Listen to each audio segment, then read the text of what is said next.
Emang kadang-kadang itu uang yang kita dapatkan kadang-kadang merasa punya kita semua. Ada punya Allah di situ. Tapi Allah tidak butuh dengan itu. Cuman kita yang butuh membersihkan kita punya harta biar bersih.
Assalamualaikum warahmatullahi wabarakatuh.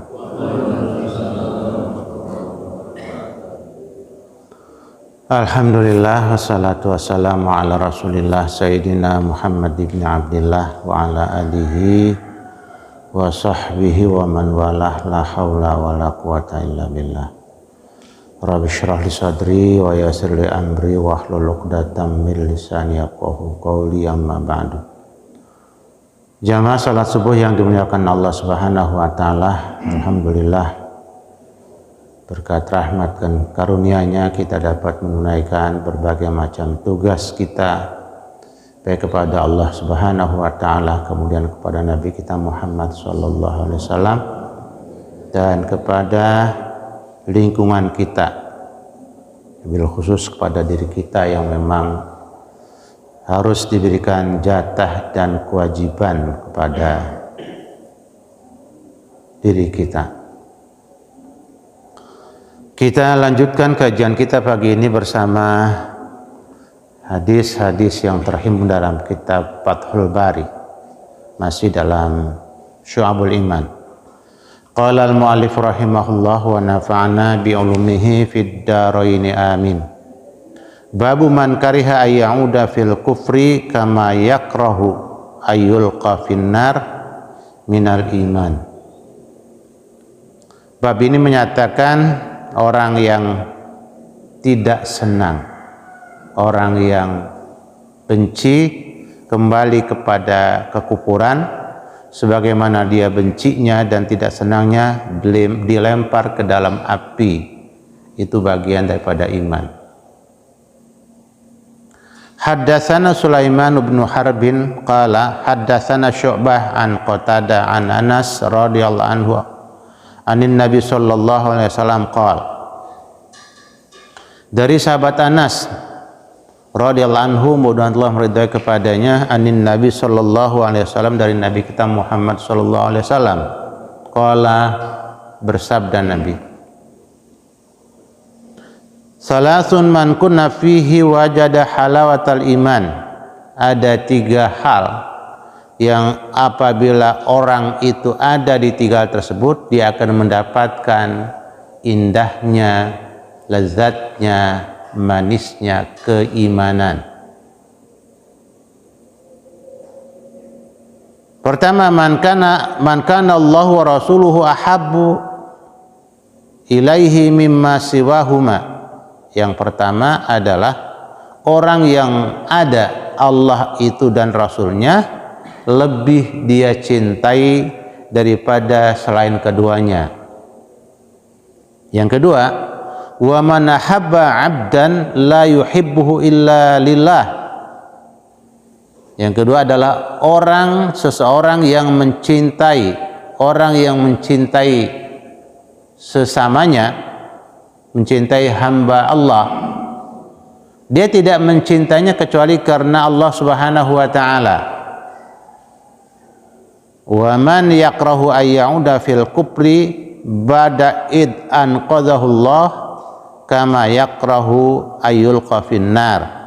Yang ketiga adalah orang yang benci, yang tidak senang kembali kepada kekufuran setelah Allah selamatkan dia dari kekufuran, sebagaimana dia tidak senangnya dilempar ke dalam api. Siapa yang senang dilempar ke dalam api? Tentu tidak ada.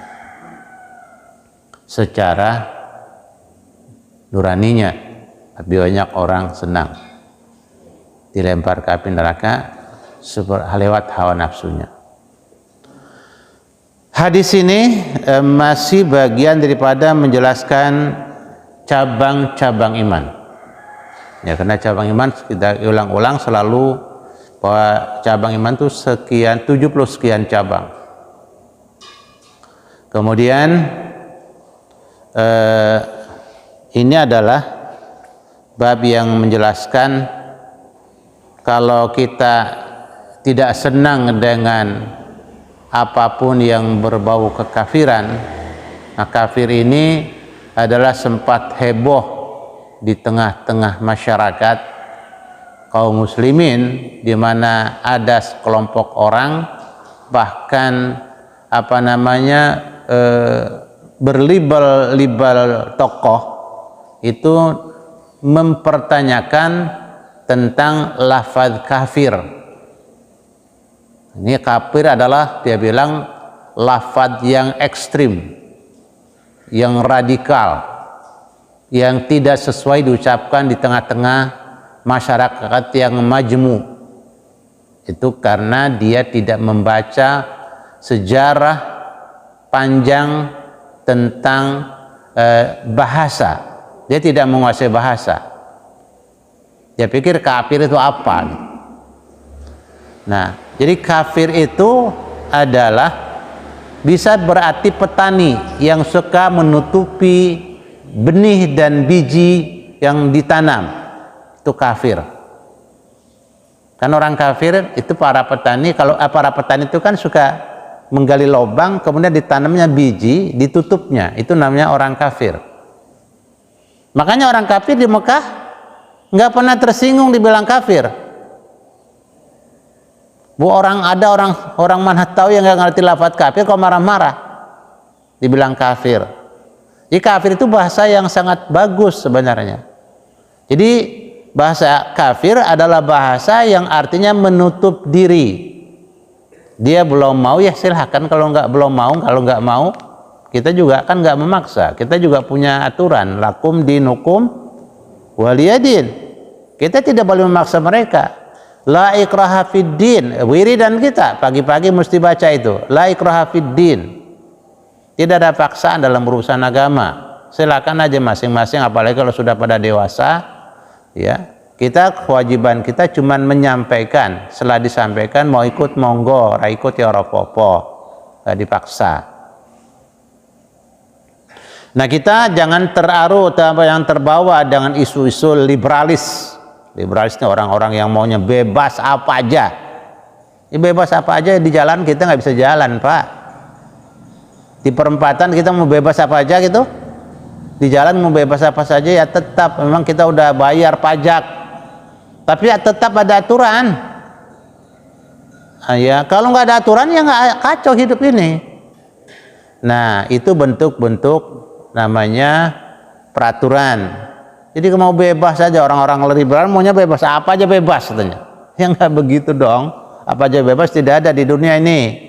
Yang ada semuanya dengan aturan, dengan tata tertib, dengan kode etik, dengan akhlak dan moral.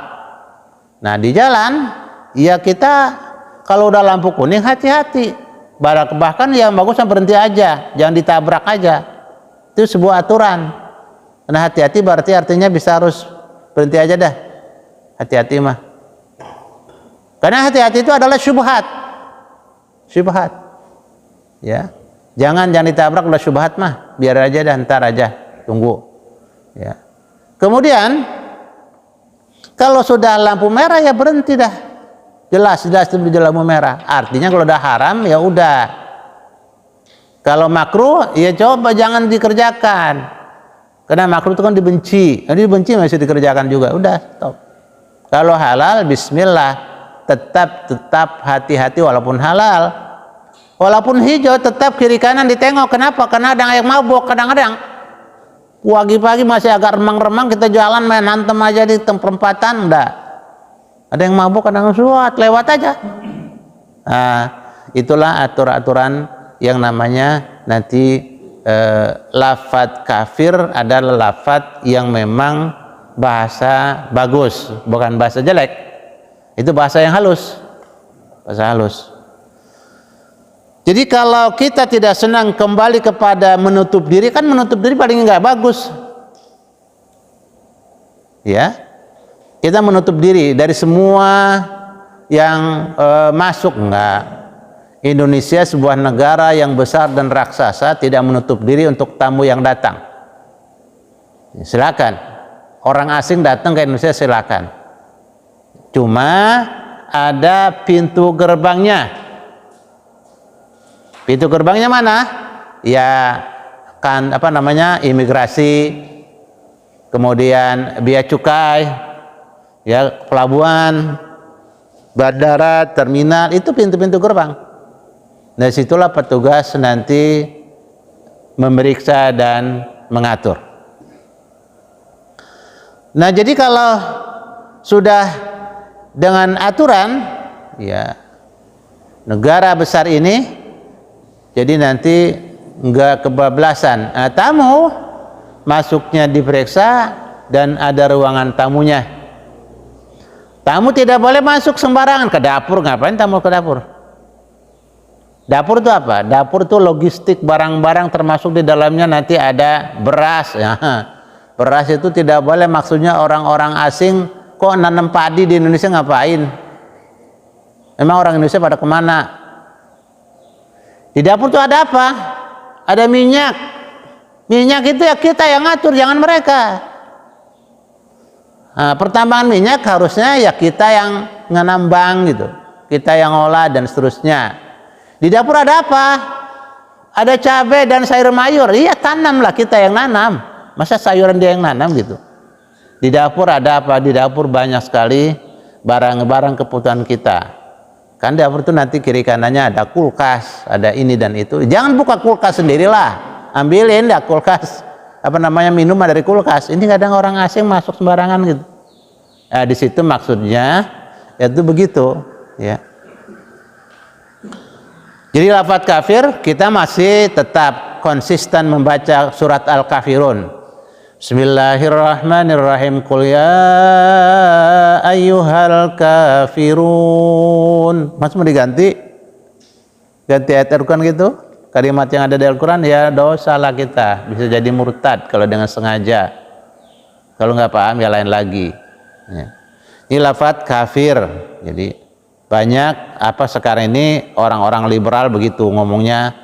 Kalau urusan kayak gitu kita bilang nggak boleh. Tapi dia ngomongnya boleh apa saja, kan enaknya, mau enaknya dia doang. Ya. Itu pertanda tidak ada aturan. Ya, tetap ada aturan. Nah, kalau sudah kita tidak senang mengerjakan, melihat, memandang, ya menikmati, memakan, meminum yang memang dikerjakan oleh orang-orang kafir dan dilarang oleh agama kita, kita jangan ikut-ikutan di situ. Jadi kalau kita mau mengerjakan sesuatu, tanya dulu, ini halal apa haram? Karena kalau haram buat orang kafir mah kan gak ada bedanya. Kita mah ada halal dan haram. Halal, oh halal. Halal kira-kira sebatas berapa batasannya? Gak boleh berlebihan walaupun halal. Karena halal itu milik bersama. Nanti dibagi-bagi gitu. Jadi nanti setiap pekerjaan yang akan dikerjakan ada ukurannya, ada meterannya, ada barometernya. Barometernya yaitu dalam hukum fikih ada halal, ya, ada makruh, ada haram. Yang halal tadi tetap ada batasan, tidak boleh berlebihan. Yang makruh usahakan jangan dikerjakan sama sekali. Yang makruh, apalagi yang haram. Nah, ini tingkatan namanya meteran. Jadi kalau kita mau pakai baju, bajunya ini kira-kira halal apa haram? Haram. Halal. Oh, tidak boleh berlebihan. Buat laki-laki tidak berlebihan pakai ada emas, enggak usah. Kalau bersulamkan emas enggak usah. Itu haram buat laki-laki. Oh, tidak boleh pakai sutra, enggak usah. Itu pakaian. Minuman sama.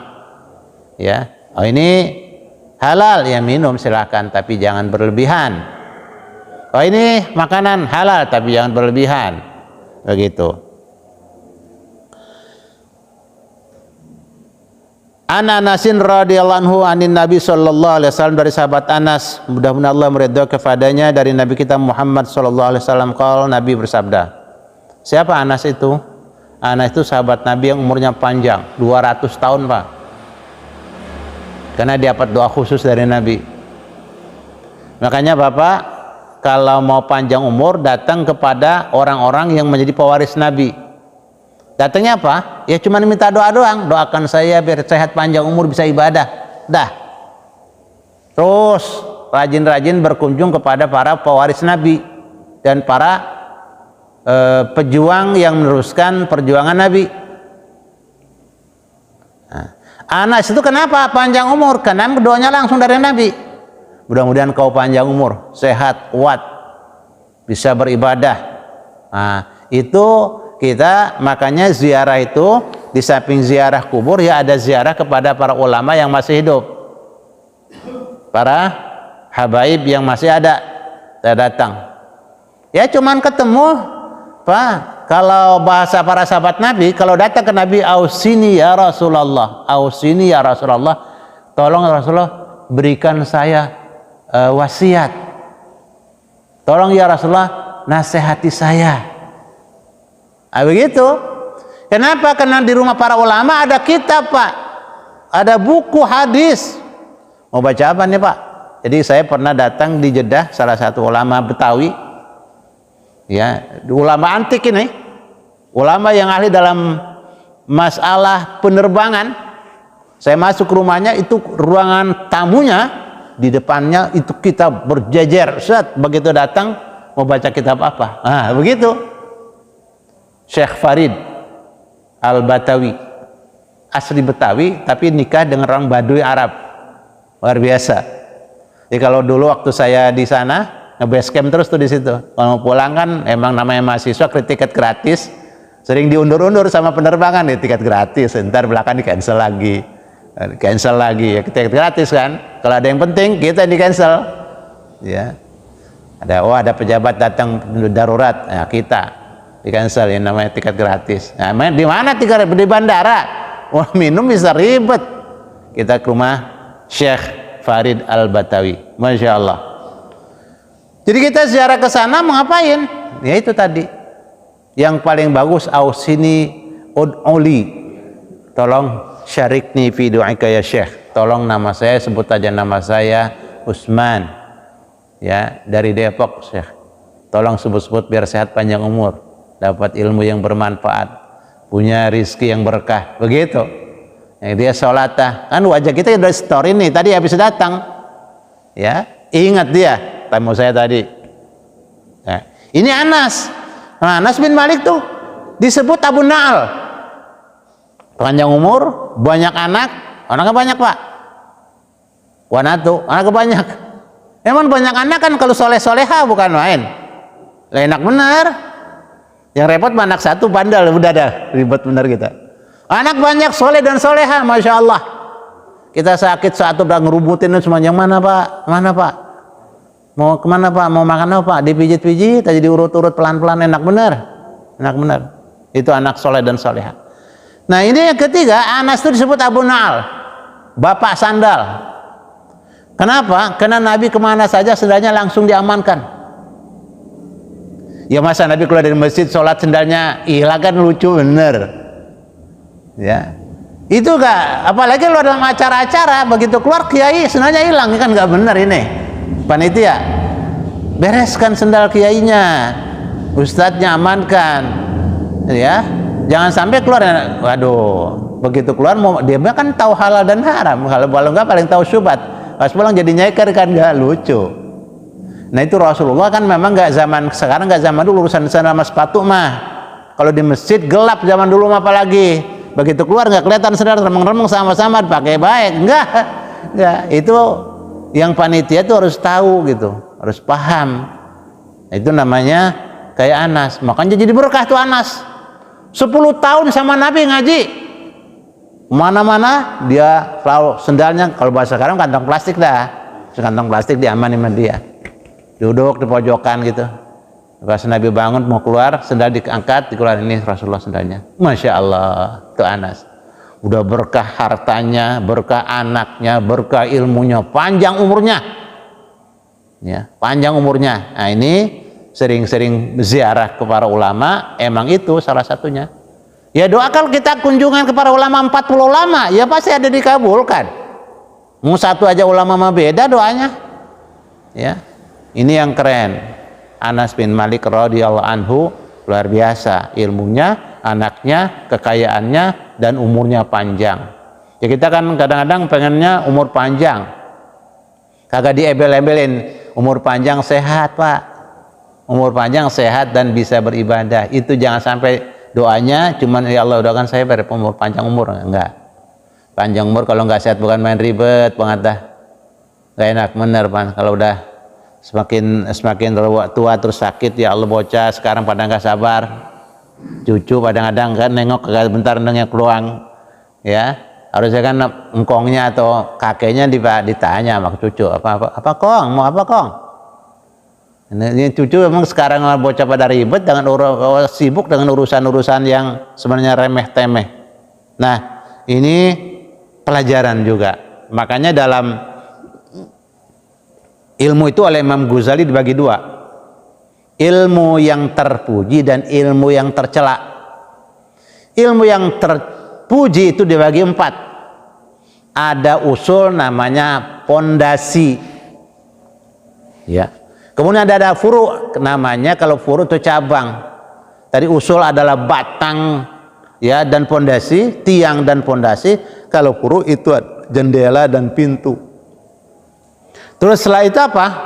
Ya, yang setelah itu adalah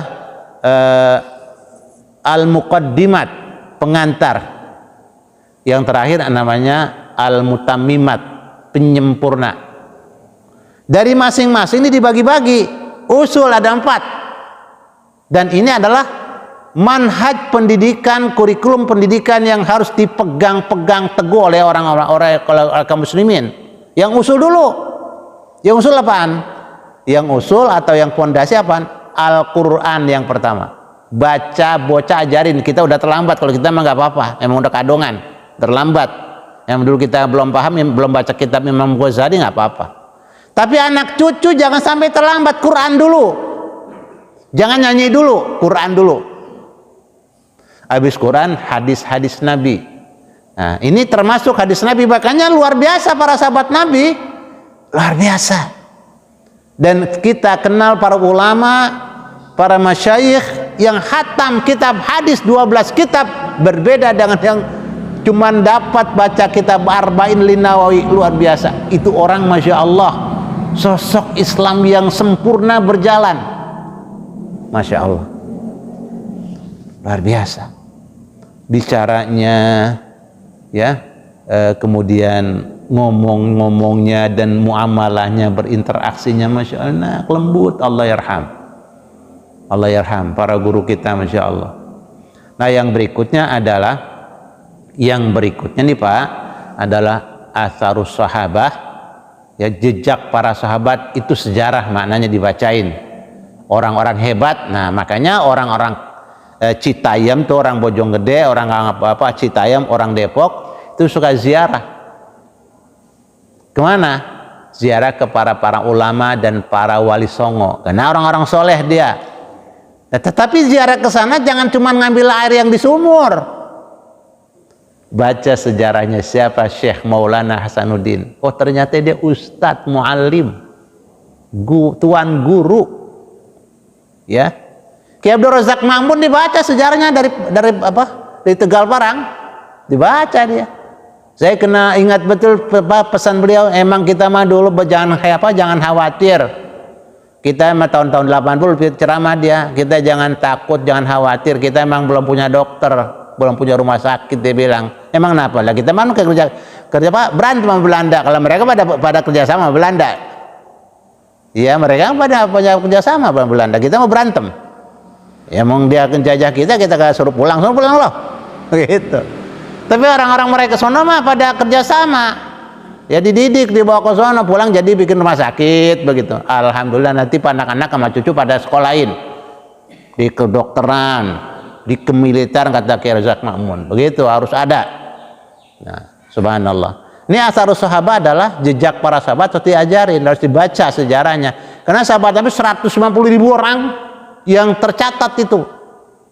Lo dari Abu Bakar As-Siddiq, masya Allah dibaca biografinya, masya Allah itu bocah bisa. Dia akan berpikir luar biasa tentang apa? Tentang kekayaan dunianya. Bagaimana saya punya nih? Ya Abu Bakar Siddiq radhiyallahu anhu. Kemudian Umar bin Khattab radhiyallahu anhu, bagaimana dia luar biasa beraninya. Ya aja orang takut, apalagi sampai ngomongnya baru dehemnya orang pada gemeter tuh. Emang kenapa? Wibawanya luar biasa. Gimana bisa wibawa? Karena ternyata adil dan jujur serta amanah beliau yang membuat orang pada takut. Nah ini para sahabat Nabi. Nah yang berikutnya yang keempat adalah ijma ulama. Ijma ulama.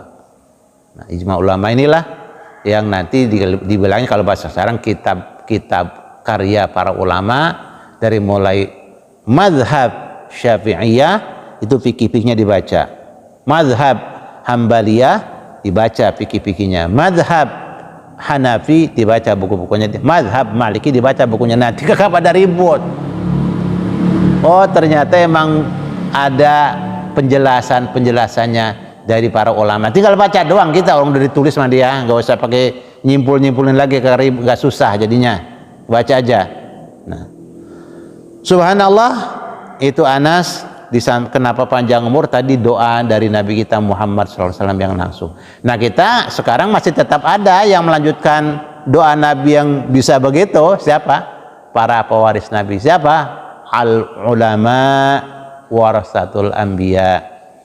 Mereka para ulama yang istiqomah menjalankan sunnah Rasul, menyampaikan risalah Rasul. Itu mereka adalah para pewaris Nabi. Dan kita silakan ziarah ke sana. Khususnya yang masih pada ada, yang sudah meninggal dibaca ada biografinya kayak apa. Syekh Kiai Razak Ma'mun itu. Qala Nabi bersabda, ini pesan arahan Nabi, salasuman kunna fi wajada halawatal iman, ada 3 perkara yang membuat kita akan merasakan lezat betul hidup. Nikmat betul hidup. Iman itu akan manis rasanya kalau kita sudah mengusahakan 3 poin ini. Jadi jangan kita beriman kayak nggak semangat. Ya, iman itu kan sudah diulang-ulang di depan. Iman adalah pernyataan dengan lidah, kemudian tekad hati dan aktivitas kita punya anggota badan. Ya. Kalau sudah ini kita dapatkan, kita kerjakan, kita usahakan dalam tubuh kita, dalam jiwa kita, dalam kehidupan kita, maka kita akan nikmat banget, enak, segar, ya, fresh. Pertama, man kana Allah wa rasuluhu habbu ilaihi mimma siwahuma. Siapa orang yang ada Allah dan Rasulnya itu lebih dia cinta daripada yang lainnya. Kita waktu subuh, menjelang subuh, enaknya ya yang kita senang mah kagak bangun Pak, tidur yang enak, ya yang enak tidur. Tapi itu sudah perintah Allah untuk bangun sholat subuh. Nah kalau kita cinta pada tidur, ya tidur, cinta pada diri kita namanya. Nah kalau kita masih cinta kita kepada diri kita lebih daripada cinta kita kepada Allah, maka itu belum dapat manisnya iman. Karena apa kita tidur? Karena kita mengikuti cinta pada diri kita yang pengen tidur terus. Nah kita kalahkan cinta itu, kita bangun, bismillah, alhamdulillahilladzi ahyana ba'da ma amatana wa ilaihin nusyur. Tiup, usap wajahnya, ya. Kemudian kalau kita udah usia 60 ke atas, maka jangan buru-buru bangun, enggak apa namanya, jangan berdiri buru-buru, urut-urut dulu kakinya, ya, pelan-pelan. Setelah itu bangun. Dan kalau memang perlu pakai tongkat bangun. Bisa kepleset nanti. Ya kalau kayak Haji Mukhayyar masih gagah, nggak apa-apa, bangun gerenjal langsung. Kayak Ustadz Saleh nih, ya, kayak Bang Kudi itu, masih gagah di Bang Kudi, dia angkat batu sekuat. Tapi kalau udah yang sepuh-sepuh jangan bangun buru-buru, langsung ya udah ini tiup-tiup, maka di samping harus ada air tuh bangun tidur. Nenek-nenek suruh siapin, ya. Jangan apa-apa yang lain yang masuk ke mulut kita, air putih dulu, apalagi hangat keren dah. Ya, minum. Bismillah. Satu teguk. Alhamdulillah. Bismillah. Alhamdulillah. Bismillah. Alhamdulillah, baru dah alhamdulillah udah selesai, baru kita bangun menuju kamar kecil, ya, untuk beres-beres. Nah ini kenapa tidur terus? Dia cinta pada dirinya. Nah kalau cinta pada diri kita itu wajar, bagus. Tapi kalau cinta kepada diri kita lebih daripada cinta kepada Allah dan Rasulnya, nah itu namanya belum dapat manisnya iman. Makanya orang-orang yang sudah dapat manisnya iman pagi-pagi pada seger, badannya nggak pada sakit. Emang kenapa? Begitu kita bangun nih Pak, jam 2:30, jam 2:30 itu bangun. Terus udah tadi proses bangunnya, kita ke kamar mandi, mandinya yang bener. Banyak orang na'udzubillah jatuh di kamar mandi, apalagi udah sepuh, na'udzubillah. Nah di kamar mandi udah siap-siap mau mandi, itu mandinya ada aturannya, jangan main gebruk kayak terus ada shower dia main buka aja, enggak. Mandi kalau pakai gayung ya kaki kanan dulu siram, siram 3 siraman. Setelah itu siram kaki kiri 3 siraman. Setelah itu siram dia punya perut 3 siraman, terus bahu kanan 3 siraman, bahu kiri 3 siraman. Setelah itu kalau mau pakai sabun, sabunan dulu. Kalau nggak pakai sabunan, saya emang nggak pernah pakai sabun dari dulu. Emang saya maunya yang alami aja, nggak apa-apa. Ya, sikat gigi dah. Nggak sikat gigi, saya mau sikat gigi pakai siwak aja, silahkan. Nggak mau pakai sikat gigi, siwak aja. Ya, ngapain setelah itu jeda? Ada jeda, nggak langsung siram kepala. Wudhu rapi, baru siram kepala. Selesailah 3 siraman, bangun dah. Insya Allah nggak perlu obat pusing, nggak perlu ibu obat pusing yang bapak ibu beli di apotek, nggak perlu. Kenapa? Begitu kita siram tuh, biar semua kayaknya erat di urut badan, ya pilek langsung lari, ya pada pegel nggak ada lagi udah. Jadi paramek apa tuh? Ya udah gak diminum lagi dah, ya. Nah, dulu ini saya dapat dari kiai, yang saya dapatkan ketika nengok bocah di pondok pesantren, itu kayak sederhana tapi kelihatannya atletis, tidur di pojokan kasur tipis banget. Kita kan sesama wali murid suka kongko ngobrol sesama teman, dari nama satu wali murid dan satu nasib dah. Siapapun udah ketemu di situ saudara aja, kita songkak-songkak aja. Ternyata dia kiai Pak, anaknya sudah pada nikah semua. Ini anak siapa Pak? Itu anak boleh saya ngambil di rumah sakit.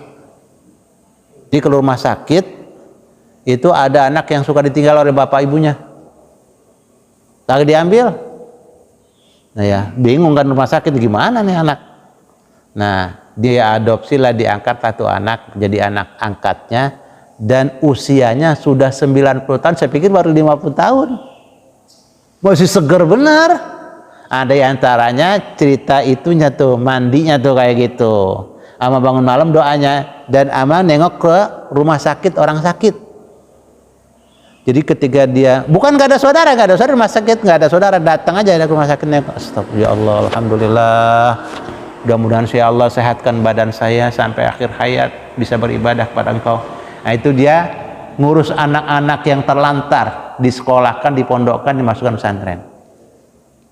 Berapa udah? Malu saya nyebutnya katanya. Luar biasa. Itu juga yang membuat badan sehat, kuat sampai akhir hayat. Kita kan apalagi zaman sekarang ya Pak, anak-anak pada sibuk yang ke sono, ada yang di sana, kita udah tua, kadang ditinggal bocah, ya ditinggal bocah. Anak sih banyak, tapi ada yang namanya zaman sekarang masing-masing begitu. Awal di sekolahnya jauh-jauh, tambah ribet lagi.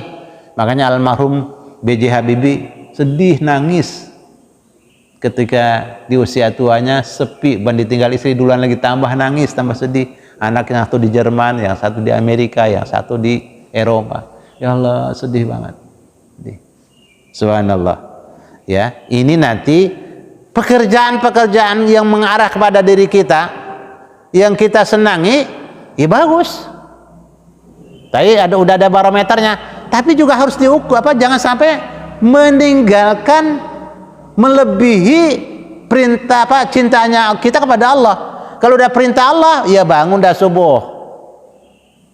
Ya. Emang kadang-kadang itu uang yang kita dapatkan kadang-kadang merasa punya kita semua. Ada punya Allah di situ. Tapi Allah tidak butuh dengan itu. Cuman kita yang butuh membersihkan kita punya harta biar bersih.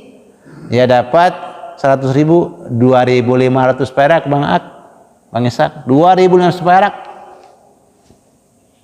Ada kaleng biskuit bolongin atasnya. Bapak duit 100.000 dapat dari Allah, rezeki namanya. Itu 2.500 perak langsung potong aja, udah nggak usah nanya-nanya, masukin kaleng biskuit, zakat harta saya, srik. Besok dapat lagi 1 juta, berarti 25.000. Ambil 25 masuk ke dalam kaleng biskuit. Kenapa kalau nunggu sampai nisab kagak zakat kita? Batas minimalkan itu seharga 92 gram emas, kita punya duit bisa dikeluarkan 2,5%. Lah kapan mau zakat kita? Kagak zakat kagak dapat. Nah, keluarin. Klik. Nah, udah 1 tahun atau 6 bulan atau 3 bulan kita buka, alhamdulillah zakat banyak lagi, udah banyak nih, kita antarin ke masjid, kita kasih anak-anak yang perlu biaya ke pondok pesantren. Ternyata kita kumpulin, alhamdulillah ini ada 10 juta. Oh keren bener nih anak bisa mondok ini. Ya, di masjid banyak yang anak-anak tuh perlu dibina, karena nanti kalau enggak nanti masjid gak ada yang ngelanjutin gitu. Itu nanti perintah Allah.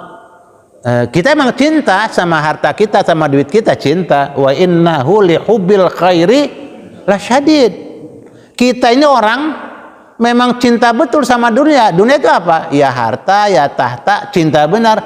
Nah tahta cinta siapa semua orang? Wah, apa habis-habisan. Kemudian lawan jenis cintalah, senang kita. Tapi jangan sampai melanggar aturan Allah dan Rasulnya. Apabila melanggar aturan Allah dan Rasulnya, itu namanya cintanya kepada 3 jenis mengalahkan cintanya kepada Allah. Nah, musibah. Itu nggak akan mendapatkan kenikmatan hidup di dunianya. Kemudian kita Rasulullah Sallallahu Alaihi Wasallam sudah memberikan peringatan kepada kita. Nahnu qaumun lam na'kul hatta naju' wa idza akalna lam nashba. Itu adalah sunnah Rasul. Kita kalau lagi makan Pak, enak nggak mau berhenti.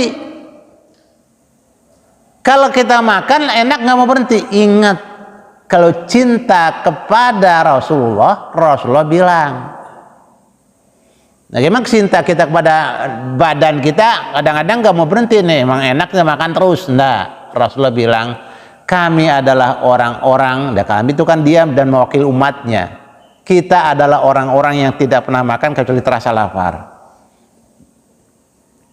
Dan kalau udah makan tidak sampai kekenyangan. Waduh, kekenyangan. Banyak sekali makan untuk harusnya berlima, berenam, bertiga dimakan sendiri.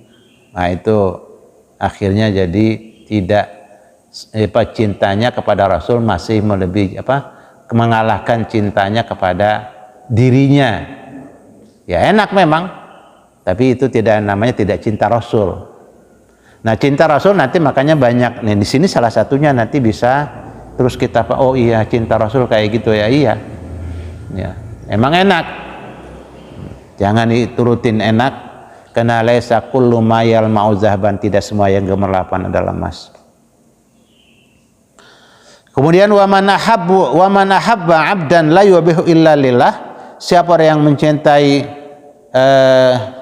sesamanya, orang yang mencintai saudaranya, orang yang mencintai temannya, orang yang mencintai seseorang, dia tidak mencintainya kecuali karena Allah Subhanahu wa taala. Gimana, kayak apa gambaran cintanya seseorang pada temannya, kepada hambanya, ya, kepada saudaranya, hanya karena Allah. Kita makanya berusaha banget kalau ada orang miskin ngundang, kami datang, kami usahakan benar. Kalau ada orang susah, ya, kemudian dapat musibah, kita usahakan datang banget. Kita usahakan. Kalau orang kaya nggak datang nggak apa-apa. Dia undang kita, orang kaya ini nggak datang, kagak dicariin. Ya. Dan emang udah banyak yang datang. Tapi orang susah, emang cinta kita dengan dia, berteman dia, kita dengan dia kenapa? Nggak kenapa apa. Orang memang orang susah. Disitulah artinya apa? Makanya Nabi cinta kepada orang-orang miskin. Ya Allah, kumpulkan saya nanti bersama orang miskin. Emang kenapa? Karena dari situ loh. Orang kalau udah cinta dan kumpul sama orang miskin, nggak ada kenapa-apa. Tapi kalau orang cinta dengan apa, senang kumpul dengan para pejabat, ingin apa? Itu bisa jadi ada pertanyaan. Kemudian dia cinta dengan orang-orang kaya, bisa ada pertanyaan. Tapi dengan orang yang miskin dia datang ujug-ujug, itu orang masya Allah lillah, karena Allah. Bukan berarti kita tidak boleh kumpul sama orang kaya dan orang pejabat, boleh. Tapi nanti jangan karena jabatannya kita datang, begitu dia udah turun kita nggak pernah datang. Malah ada teman yang punya jabatan keren gitu, dulu kita sering datang, sering ketemu. Dan sekarang saya nggak pernah datang, takut diminta proyek. Takut. Dia bilang saya nggak datang dulu, udah paling nelpon doang. Dan nanti ada yang nyenter, oh Ustaz Asman datang sering-sering ngapain ke situ? Ah begitu ujungnya. Nah bapak-bapak, ini catatan kita. Jadi kalau artinya kan kalau orang pada peduli dengan orang-orang yang kayak gitu, mereka nanti akan balance hidup ini. Orang-orang yang tidak punya diperhatikan, balance hidup ini. Orang-orang miskin dia perhatikan, itu akan balance. Kita usahakan. Pokoknya kalau orang yang susah ngundang, jangan tidak datang. Dan itu pesan guru kita, awas jadi ustadz, jadi kiai nanti hati-hati. Ada undangan pertama musola di kampung pojokan pinggir kali, ngundang, ngapain? Ada acara, ya apa pokoknya ada acara PHBI kali, ngundang. Ini bulan Februari tanggal 1, ada lagi datang undangan. Bulan Februari tanggal 1 juga, undangannya Masya Allah di kementerian. Kita batalin yang ini, enggak. Itu namanya cinta dia kepada seseorang bukan karena Allah dan Rasulnya. Kalau kena Allah dan Rasulnya, yang tadi ngundang duluan walaupun miskin datang. Ya. Kalau dia belakangan, dia belakangan. Itu nanti di praktek kehidupan seperti itu. Kalau kita kadang-kadang diundang oleh, kalau pejabat nih, yang ngundang siapa? Yang ngundang, oh no, dari RT pojokan nggak ada apa-apa, bisa nggak datang tuh. Kalau yang ngundang atasan mau datang, ini penyakit ini. Berarti cintanya dia, perhatiannya kepada hamba, seseorang hamba bukan karena Allah dan Rasulnya. Karena kalau kena Allah dan Rasulnya, siapa yang duluan? Ya dia yang punya jatah. Punya jatah begitu. Yang terakhir, wa man yakrahu ayyauda fil kufri ba'da in anqadahu Allah kama yakrahu ayyurqa finnar. Jadi kalau yang terakhir adalah siapa orang yang tidak senang kembali udah bersih nih, artinya udah kita, orang Islam itu kan Masya Allah Pak, udah menyelamatkan kita di dunia dan di akhirat. Itu orang Islam. Orang Islam itu orang yang punya pegangan, punya pedoman, punya aturan, punya tata tertib, udah enak bener. Tapi kalau disonokan Masya Allah, mereka makan, nggak tahu yang halal yang haram, semuanya dimakan. Ya dari mulai sapi sampai kucing dimakan. Nauzubillah. Ya. Kita emang enggak. Orang Islam itu sudah sangat enak hidupnya. Makanya Umar bin Khattab radhiyallahu anhu sebelum dia masuk Islam, itu kan kerjanya reseh. Sampai anak perempuannya yang sedang indah dipandang mata dan sedang asyik diajak bercanda dikubur hidup-hidup. Kubur hidup-hidup. Makanya begitu dia masuk Islam, dia senyum tetapi sering menangis. Sedih. Kok bodoh amat saya, pikiran saya, kok bodoh amat saya. Kok segitunya anak saya sendiri kok saya kubur hidup-hidup. Nah, jadi kalau sekarang ini banyak kayak di Bali misalnya, orang berbondong-bondong masuk Islam. Kenapa? Dia tidak nyaman. Kata mereka yang udah masuk itu nggak nyaman, nggak tenang hidup. Subhanallah. Apalagi kita yang sudah berada di sini, kita tingkatkan ini, untuk kena bahagia betul hidup. Kita yang penting kan hidup nyaman, tenang, tentram, bahagia. Bukan ukuran jabatan tinggi. Orang jabatan tinggi belum tentu bisa tidur. Bukan banyak hartanya, belum tentu ukuran orang banyak harta bisa nyaman tidur. Kita yang enak adalah kita bisa bahagia di dunia, di akhirat masuk surga itu. Nah, ini banyak orang-orang kafir yang belum terbuka hatinya tentang Islam, sekarang pada terbuka masuk Islam. Kenapa kita yang udah di Islam gak merasa sayang dengan Islam kita? Makanya kita coba terus mendalami sehingga nanti kita bisa tahu bahwa ini adalah permata yang luar biasa. Ini adalah barang yang sangat berharga. Ya, makanya faqim wajhaka lid-dini hanifa fitratallahi allati fatara an-nasa 'alaihi jami'an. Aqim wajhaka lid-dini hanifa itu lid-dinil qayyim, agama yang sangat mahal, yang sangat berharga. Betapa tidak, Pak? Makan diatur. Minum ditunjukin yang enak-enak, yang halal, ya, yang bersih-bersih, halalan thayyiban mubarakah, halal thayyib, halal juga bersih, rapi, berkah, gitu. Nah, ini 3 catatan, insya Allah bagian daripada iman kita tingkatkan terus. Jangan sampai cintanya kita kepada harta, gak mau zakat, gak mau infak, gak mau sedekah, itu nanti emang mau kemana kita? Nanti yang kita zakatkan, yang kita infakkan dan kita sedekahkan itulah harta kita, kan? Kemudian cinta kita kepada jabatan, hati-hati jangan sampai nabrak-nabrak yang haram. Dan cinta kita kepada anak dan istri, ingat anak dan istri kita adalah titipan dan itu ada aturannya. Jangan sampai mengalahkan cintanya Allah, cinta kita kepada Allah, ya, jangan sampai. Begitu banyak nanti hal-hal yang terkait dengan ini. Demikian Bapak-bapak, sudah setengah jam lebih, hampir mendekati 1 jam. Insya Allah nanti kita sambung lagi dalam kesempatan berikutnya. Kalau ada pertanyaan dipersilakan, kalau tidak ada segera kita tutup. Ya, alhamdulillah baik. Kalau tidak ada pertanyaan segera kita tutup. Mari kita tutup pertemuan kita pagi ini dengan ucapan hamdalah. Alhamdulillahirabbil alamin.